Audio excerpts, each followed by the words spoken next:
బాబా సర్కార్ బాబా తన బాల్యంలో జరిగిన కథని ఈ విధముగా చెప్పాను. చూడండి, ఇందాక చెప్పుకున్నాం, ఆయన కథలన్నీ ఉదిగి చెప్పేవాడే. నా చిన్నతనంలో భుక్తి కొరకు వెతుకుచు వీడిగా వెళ్ళి తిని, అక్కడ నాకు బట్టలపై చేయు అల్లిక పని దొరికాను.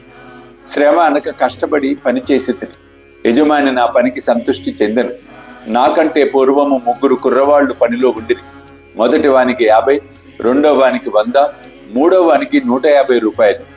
నాకు ఈ 3 మొత్తములు కలిపి మొత్తములకు 2 అనగా 600 రూపాయల జీతం ఇచ్చారు.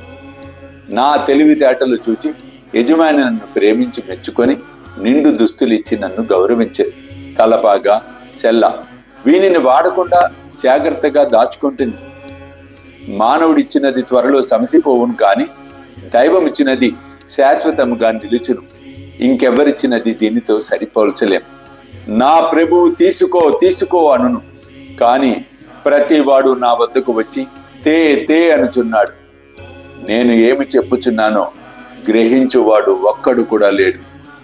నా సర్కారు యొక్క ఖజానా, ఆధ్యాత్మిక ఖజానా నిండుగా ఉన్నది. అది అంచు వరకు నిండి పొంగిపోవుచున్నది. నేను త్రవ్వి ఈ ధనమును బండ్లతో తీసుకొని పొండు. సుపుత్రుడైన వాడు ఈ ద్రవ్యమునంతయు దాచుకొనవలెను అనుచున్నాను. నా ఫకీర్ చతురత, నా భగవానుని లీలలు, నా సర్కారు అభిరుచి మిక్కిలి అమోఘమైనవి. నా సంగతేమి, శరీరము మట్టిలో కలియును, ఊపిరి గాలిలో కలియును.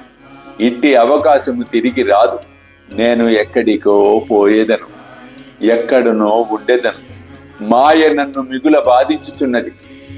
అయినప్పటికీ నా వారి కొరకు నేను ఆతురత పడెను. ఎవరైనా